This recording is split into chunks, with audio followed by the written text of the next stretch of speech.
Hi, I'm Matthew from PanicAttackRecovery.com. We're a collaboration of former sufferers who are helping current sufferers of anxiety, panic attacks, and agoraphobia. We want to share what we know works. Now, while our information is designed for those suffering from anxiety, panic attacks, and agoraphobia, anyone can benefit from it. I want to first explain how you can make sure that you are not missing out on any of our content. I would encourage you to visit our website, sign up for our free newsletter, and get access to a massive amount of helpful content. Please visit our website at panicattackrecovery.com. Anxiety and even panic attacks can at times coexist with conditions such as ADHD, learning disabilities, challenges, and depression. The strategies I will share in this podcast can help with all of these conditions, either as a standalone condition or whether they coexist for you or for others. You see, many people feel anxious in life about how they measure up in relation to others, or when they're trying to perform tasks, they constantly worry about their ability to do so. And that's what I want to talk about today. Now, this can happen at any stage in a person's life, but it likely starts in childhood for most of us. Many people this time of year feel stressed about their school or university performance, or have children who have begun academic life. Parents might reflect back on their own time in school and vicariously feel this stress on behalf of their children. It may be that you had some difficulties in school, and you start to recall those when your child goes to school or university. You're going to parent-teacher interviews, whatnot. Or it could be that you know that your child may be struggling, and when you're going to the school or you're thinking about academic life on behalf of your child, you feel your stress and anxiety increase. Now, what often can make this worse is when students and others might have had psychoeducational testing or academic difficulties in their academic life that have shaped their view of their own cognitive ability. So again, whether it's you who are experiencing this as a student, as an adult with difficulties, or whether it's your child, this again can be a source of stress for you and for your children. Now, let me just explain a little bit more here. You see, it's one thing if you take the view that you can accomplish what you put your mind to when you make the effort. But there have been a great number of people whose early life experiences have given them the notion that they cannot do much academically, or they lack the cognitive abilities to accomplish much in life because their abilities or the deficiencies they have are low in this area. Now, let me be very clear what I'm saying here and what I'm not saying. I'm not criticizing psychoeducational assessments. It's critical to understand if one is having difficulty for sure. But what I'm saying is, sometimes the takeaway message for parents and children who have undergone a psychoeducational assessment may be the view that they are very limited, or their child is very limited as a result of the assessment results. And therefore, there's a conclusion automatically, well, because of these learning challenges, my child, or I myself, am not going to be able to do great things in life. So I really have to set the bar quite low in terms of what I can expect to accomplish. Now, it's really important to have a psychoeducational assessment, as I said, to identify difficulties. But what happens sometimes is that what I've just said, this notion, is where people stop. They say, okay, finally I figured out what's wrong with my child or myself. There's a learning challenge. There's a reading challenge. There's a challenge with math. Maybe IQ. One of the things that happens, especially nowadays, is educational assessments have become very advanced, so people have a lot of information at a very early age of their child or themselves if they're undergoing this, because there's a lot of information in those reports, and people read those reports and they sometimes look at IQ and they say, well, there we go, the IQ's low, or it's average, it's low average, so can't expect much in that area. And there is research that talks about IQ that people have looked at, and it doesn't sound very promising when you look at just based on IQ. But that's why I want to talk about more today about what do you do once you get a diagnosis or there's a deficiency noted, or maybe the IQ isn't where you'd like it to be. And the context here is that this is often a condition. A learning challenge can be a condition that's coexisting with anxiety and panic attacks. But the strategies I'm about to share will not just be restricted to learning challenges, but everything globally. So as I said, the problem is you get a diagnosis, or your child does, and you say, well, there we go, we figured out what it is. He's just poor in this. But you'll notice that a good assessment will provide a list of recommendations for your child and for yourself, what you can do to support your child. And often, though, unfortunately, what happens is in the school system, there is a lack of resources or time and a lack of personnel. And it's very difficult for those recommendations that are in the psychoeducational report to get fully implemented. So they will do their best in the school generally. I would say that's a fair statement, but they may not be able to integrate all of those recommendations in the school. And often, too, a lot of those recommendations and reports, and I have friends, and I've seen these reports myself, they've been shared with me, they sometimes are very general sort of rote recommendations that get repetitively recommended. But in terms of tailoring solutions, these are more general recommendations sometimes. So there can be a variety of these general recommendations.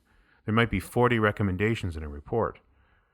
But a lot of them could be, examining resources, extra help, etc., and strategies in the classroom. And people will get overwhelmed when they read this. But truly, that's the key. The key is looking at what can be done when there's a diagnosis and not stopping at the diagnosis. And I've heard people, psychologists, have discussed the fact that, okay, it's one thing to identify that there's a learning problem, but the key is, what are you going to do about it? What are you going to do to help it? And that's what I'm talking about today. The focus is on what you can do to work with a learning challenge. And I think what I'm going to share with you is going to be quite interesting. So, as I said, there's a psychoeducational assessment or whatnot has been done. There's some challenges noted. There's some recommendations made in general. But there are things that you as an individual really have to do and has to happen at home to support this. One wouldn't want to rely on the school, for example, to be the only intervention that helps a child who has a problem or an adult who has problems with daily living. So there are things that you can do on your own, and that's what I want to talk about right now. For example, there are personality characteristics that can serve you and anyone who has difficulties. One would be conscientiousness. Are you a conscientious person? And being conscientious can really help you to do your best when you're doing things and not simply just say, well, I'm not going to bother trying now because I have problems, but you're still conscientious and you're doing your best. That's key. And a lot of these things aren't new, but they are things that people don't think about in the context of challenges. And why I talk about them is that I think they're more important when one identifies challenges than they would be in general when you're just talking about doing your best and you're not talking about any learning challenges or other challenges in life. The second personality characteristic would be creativity. Often people can be very creative, even though they may have learning challenges. So that's something that can absolutely be very helpful for one. And it can be an activity that you can engage in on your own terms. You can do creative tasks that you enjoy. But it can also be an area where someone can shine who may have learning challenges. Another characteristic would be persistence. And persisting at things is very helpful, especially if things are difficult for you and you can push through anyway. And not only are you doing your best, but you're forcing yourself sometimes because you know in the long run that persistence is key. And persistence will be very helpful in doing the right things that can be helpful for a learning challenge. And there are supports you can build into your routine on a regular basis. As I said, things can be put in place in school. There can be accommodations and adaptations in school and in the workplace when we're talking about adults. You can do things in your environment that may work very well for you with your style. And that allows you to do much better than not being sensitive to the environment, the work environment. And there are strategies that you can learn by doing your own personal research in the area, but also learning from others who have struggled with similar challenges. There are activities that you can do to help, and they may suggest to you, and you'll find on your own. So you need to be a lifelong learner on strategies that you can use to help yourself in the areas where you have strengths, and to work on those areas especially. And there's nothing wrong or ashamed that you should be ashamed about when it comes to using strategies and activities. It isn't that you have to do things the way everyone else does them. It may be that there are strategies you can use that would be very helpful. It would be sort of, in a way, if there's a challenge identified, it would be like saying to a diabetic, well, just keep eating like everyone else does and don't do anything else. And your diabetes that's the best you can do. And of course, there are things that can be done. There can be medication, there can be insulin, there can be dietary interventions, etc. But knowing what's appropriate is going to be something the individual goes through and works with a healthcare provider. But it isn't wishful thinking. It isn't just simply saying, well, I have diabetes, there's nothing to do about it. But my point is, there's nothing to be ashamed about if you have diabetes. It isn't something that you created yourself, and nor would this be the case with learning challenges. And also with a condition such as depression or anxiety. There is a component that has come to you in your life through biology and through other ways that we simply are different as individuals. But they're not things that you created yourself, so there's nothing to be ashamed about. And expanding on this, I really want to expand on this, because what if I told you that you could level the playing field for success and health more than your own IQ or your family's status related to income, education, and occupation? I will discuss some research in this area, but I think it's quite exciting because this is a global strategy I'm going to talk about. And again, it's not one specifically meant for learning challenges, depression, anxiety, but it can help with all of these things. What I'm talking about is the idea of cognitive control. Cognitive control. Or another word would be mindfulness. It's something that we talked about here at Panic Attack Recovery to a certain extent in a previous video, but not to the extent and in the full context like I am doing in this podcast. The simplest way to think of mindfulness is to think that it refers to paying attention to what is happening in the present moment. Anxiety sufferers and others at times find themselves so immersed in their own thoughts that they are not likely paying attention to the present moment. The relationship between the lack of mindfulness and anxiety works like this. Your thoughts can sort of run on autopilot at the expense of your not attending to other things. Now, interestingly, paying attention to these things can break the flow of anxious thoughts if you are to attend to them.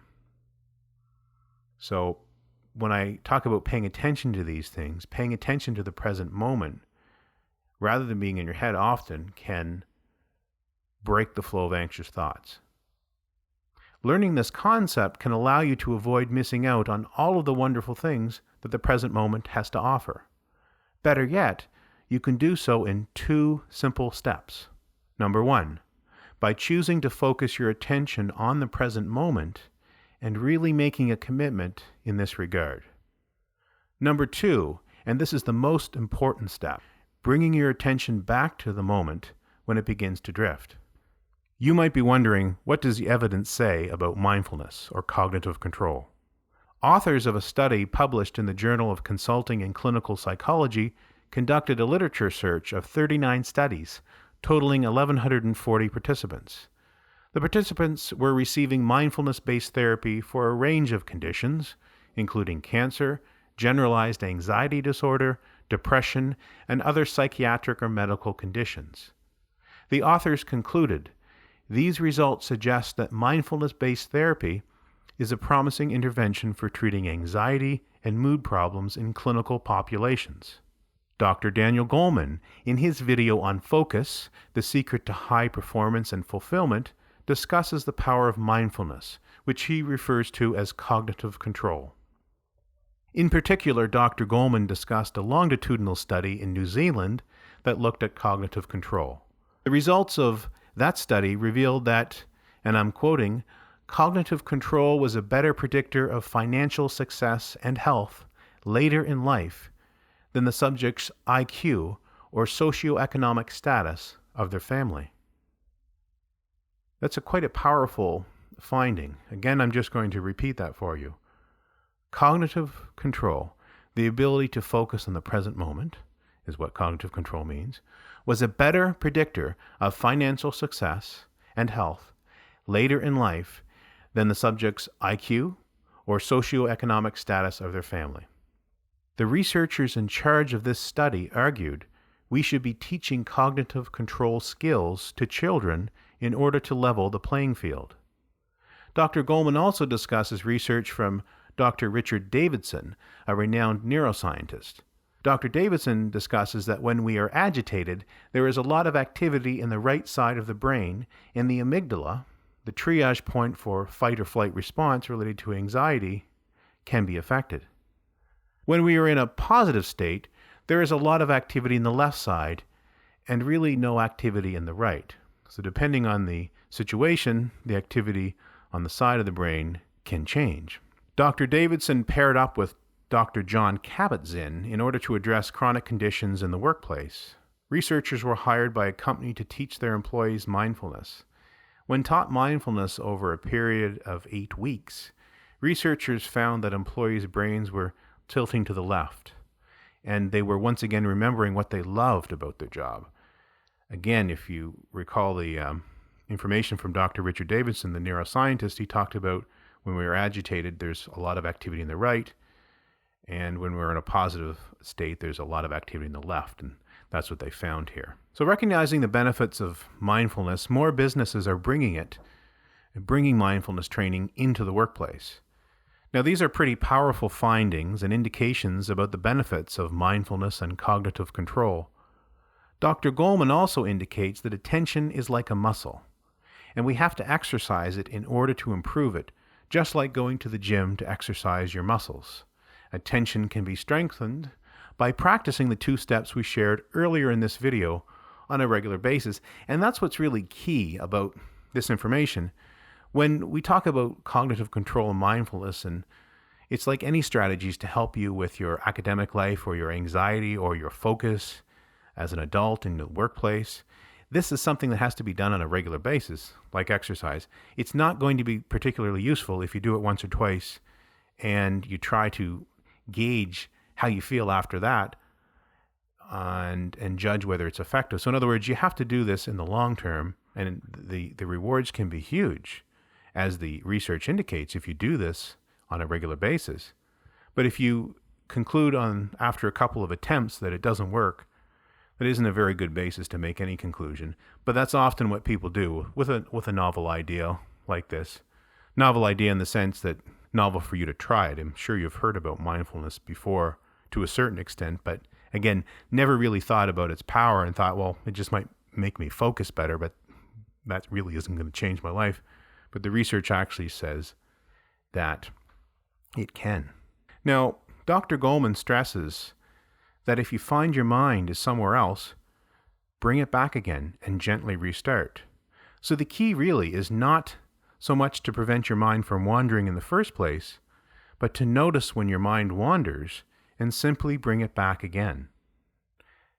Dr. Goleman states that's what strengthens the connectivity in the attention circuitry of our brain.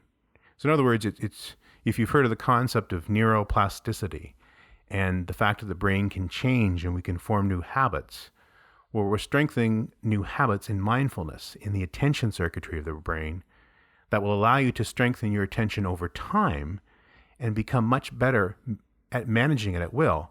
If you find yourself, here's an example, going through the day, there are many distractions, as we all know. Sometimes you're literally taken by the nose when it comes to those distractions. You don't even realize your attention is gone. But by having mindfulness, you become very focused, and you can really help yourself in your work and academic life in many ways because you're utilizing the resources you have, the capacity you have, by focusing on what you really want to be focused on. The problem, if you're not, is that let's say that somebody does have a challenge with learning in a certain area, a learning challenge in a certain area. Well, what will happen is that their system is even more taxed when they're trying to do this. And if they're not mindful and they're distracted, it takes them even longer to do things. So it makes it even more difficult. But what's really exciting about this is you can form a new habit to be mindful, and you can really benefit yourself. And we've quoted research here. And I would encourage you to do your own research in the area of mindfulness and cognitive control. There is so much information out there. This is an area where we can really improve our lives. And this can be anyone that can improve their lives by practicing mindfulness on a regular basis. Not only will it help with anxiety, but it will improve our cognitive control by exercising our attention to focus on one thing and then bringing our attention back when it wanders. Remember the implications of the research findings. Developing a new habit in this practice can increase our chances of financial success and health more than IQ or our family's status related to income, education, and occupation. Mindfulness is a great technique to keep in mind for many children and students who have returned to school this time of year. I would encourage all of you to research more about meditation. There are so many easy meditation techniques out there. You don't have to spend a long time practicing meditation, but this is a great way to get used to the concept of mindfulness when you can just take some time out of the day to relax and do meditation. Become mindful of your thoughts when you're in a state of relaxation and just being mindful, breathing exercises, what have you. I wouldn't worry so much on the technique right now, but you can give that a try as well. So not only being mindful during the day when you're working on tasks can help you, but taking a break and learning meditation for a short period of time during the day can be another way to increase your mindfulness and your cognitive control. So I hope that this has been a helpful podcast, and listeners realize the implications from this is not just about anxiety, panic attacks, but for people who have learning challenges, depression, and other cognitive challenges. This is something that I would encourage everyone to practice on a regular basis. I would encourage you to visit our website, sign up for our free newsletter, and get access to a massive amount of helpful content. Please visit our website at panicattackrecovery.com.